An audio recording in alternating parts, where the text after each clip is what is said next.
Oh, no, he beat me to it. I was just, Oh, he did? that was the same question. but- The pension issue? Right, Yeah. because a lot of states have it. I mean, you look at their basic debt and then you look at the unfunded liabilities for all the Yeah. pensions and everything. It's just like, whoa, wait a minute. Yeah. Yeah, it's huge. We're not in bad shape, but when we do the amortization formula, the interest rate we assume we're gonna get is still too high, I think. It's like 7.5%, which Well, I'd like to get 7.5%. Cutting 200 jobs that It'll- didn't need to be, that kind of saves on that. But it's it is a lot in terms of actually getting it through something that the governor finally had to sign, but it's not very much overall. You know, out of the 13,000, it's not a lot. But it helps. It helps, yeah, it helps. Okay, quick question. This is maybe out of order for this meeting, but I watched Jim Shopley go through the cycle of limited terms. You're halfway through, so to speak, the cycle of limited terms. We've had briefings in the pachyderms that the limited terms empower the bureaucracy. I'd really love to hear your experience and your thoughts about whether this turned out to be a good idea or not. Yeah, you know, gosh, yeah, the question was on term limits. I have such mixed feelings about that because when I was in my first and second term, I thought, yeah, this is not so great because the staff people who have been, I guess you could call them their version of the deep state in a way. That's what they They've are. been there a lot longer than we have, so they've been there 25 years. It all comes down to this. How hard are your legislators willing to work to dig in and get the information so that they are asking the right questions, so that they are actually following through from session to session to session. I see so many bills come every session that everybody knows the governor's going to veto. We'll waste so much time on that stuff so that they can do their sound bites and say, I did this, even though you know darn well the governor's going to veto it. I don't like to work that way. I like to come in and say, okay, I didn't get this quite done. The transmission line, that's a perfect example. Didn't quite get it done this time, so I will work the entire interim to understand everything I need to understand about that to be ready to go when 2021 comes along. I see exactly the same quality in Dave.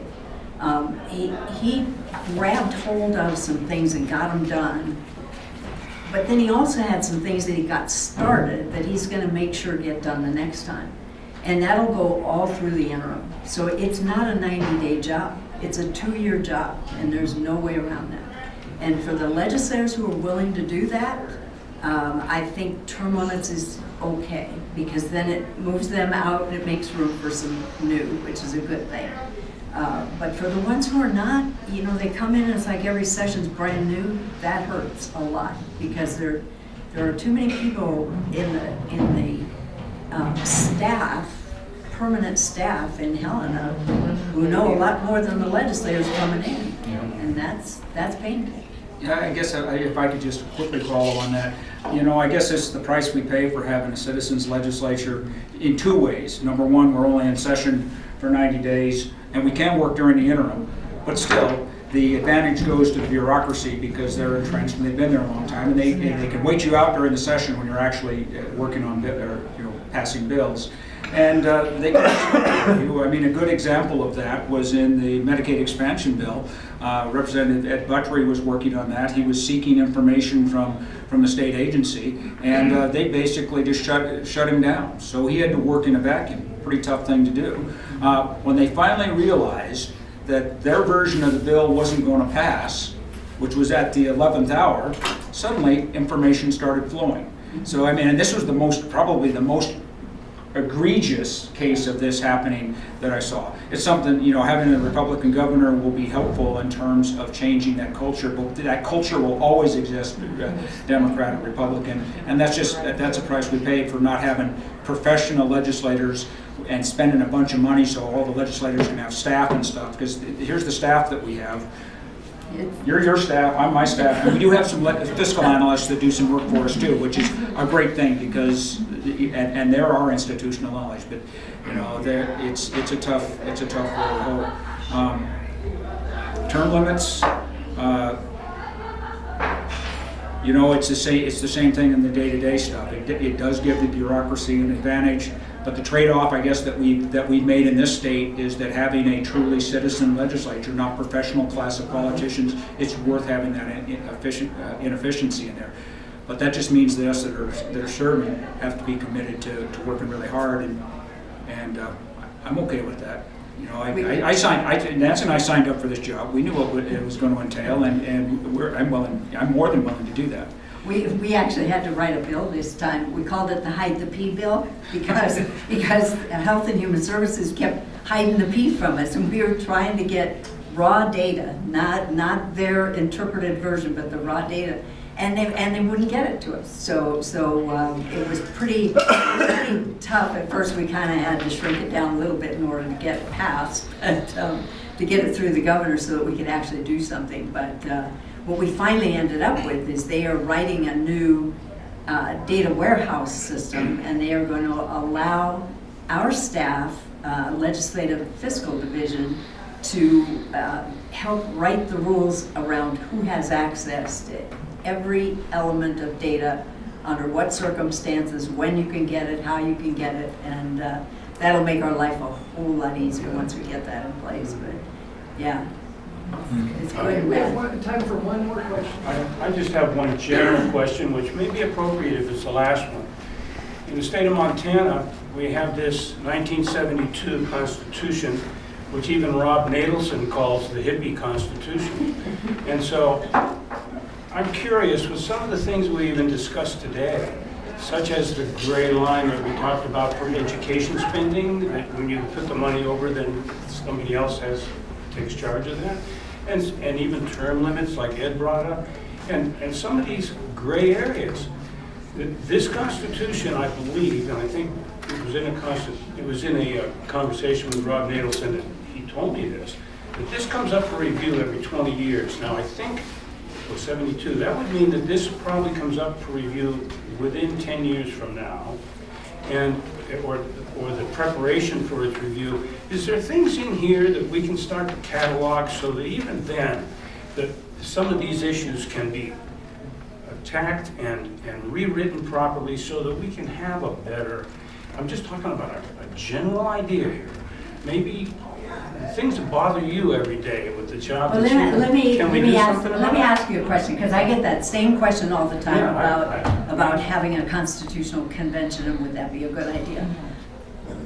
Based on where we are now, as a country and as a state, do you think if we were to write that Constitution now, as we did in 1972, do you think it would be more conservative or more liberal? Right now, I'm not, well, right now, probably more liberal. That's the point. So no, I would not. There it is. So Nancy, even behind the scenes, can't we do something to have a better preparation so that when this comes up officially for review, that we can do a better job? Well, it's sort of an all or nothing. You know, you don't review pieces of it. You sort of open the whole thing up. And I think you go further left if you do that. So what you do instead is exactly what Dave talked about. We for I don't know how long talked about this murky line. You know, we throw money over the wall and they do whatever they want. And then in 2013 we said, God, you know, why? Why does it have to be that way? What we can do is we can make a part of the money that they get dependent upon them meeting certain performance criteria. So we give them all this money and we can't even tell them time to graduation is too high. So if we want time to graduation to be shorter, we say, okay, we're gonna put this performance criteria in place for you, and if you don't meet this performance criteria, then you won't get as much money next time. 10% off the top. So that's the kind of thing that's been put in place to get around some of the things that hurt us in the Constitution. There are a lot of other things that hurt us, and one of the things we spent an all-day meeting yesterday. It requires a convention to change this? Yeah, oh yeah. And so the question always is, do you want to have a constitutional convention again? I'm like, no. But I know it's written that every 20 years. it's- Yeah, we spent all day yesterday with the Montana League of Cities and Towns. And one of the issues that comes up over and over again is the public right to know versus the right to privacy. And that issue in the Constitution really hurts us. And you in the school district know how that comes up all the time. And so things like that are in conflict or things that we'd like to change, we are going to have to find ways to do it within the constitutional boundaries. Thanks for knowing so much detail, especially about finance. You're like a walking, talking spreadsheet. We love that part of it. Okay, I'm just, yes, Rick. Oh, I just had a Somebody can comment. turn you down. You're talking about performance-based budgeting. Yeah. You know, there's several states in the union that have that. Yeah. And have gone into Yep. that. And when Rick Hill was running for governor, Yes. that was one of the things he wanted to institute. Right. And so we put together a plan for that, but he didn't get elected. Yeah, Yeah. exactly. You know. But it's still, and so what we've had to do is incrementally, and we did Right. build on that. So we tried to, a good example is Health and Human Services, because they are by far the biggest budget. So we've tried to put performance criteria on them every place we could, and actually in every agency we tried to, some How'd tried that to. work out? Some better than others. The tribes, nothing. You don't get anything back. But in some, the case of the university worked well. Some of the DOJ stuff worked well. Health Human Services, we're still fighting on that one, trying to get their performance criteria where we can really use it, dependent on data. So we'll keep working on that. Plan we worked But out, better. it essentially went to zero-based budget, which is, In which I have that's a hard, privilege. yeah, I know, I It's, understand. yeah. But Because but it's- essentially, that's what you're doing. Well, but the problem is, we did zero-based budgeting, we'd take a couple of departments each time, but by the second year, they've got it figured out. And they know exactly how to do it to where the zero-base, that the budget they come back with is more than what you started with. So performance-based Well, budgeting is a way to. And you're not gonna do zero-based budgeting on your personnel. I mean, you can't. You And can't. that's 80% of Yeah. your budget. so, Yep. You Yep. know, it's. Yeah, you it's can't. hard to do.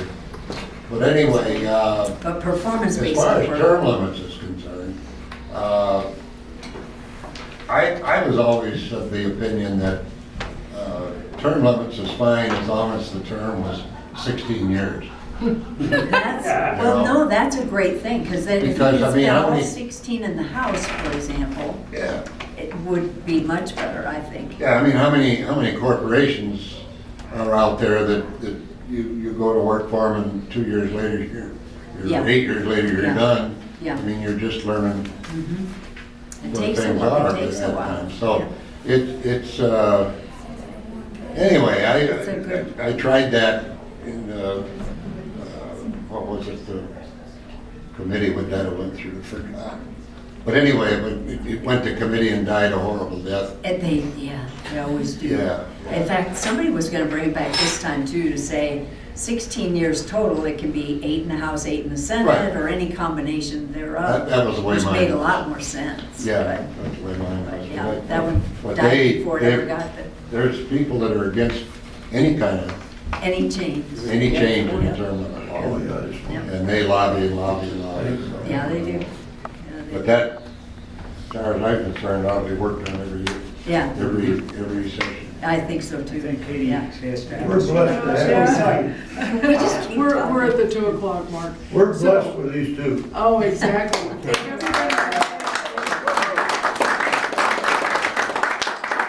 And then Nancy Ballance, I want to give her a big hand because she actually got our budget done. And now she's declared that she's running for the Senate, for Fred Thomas's seat. So let's.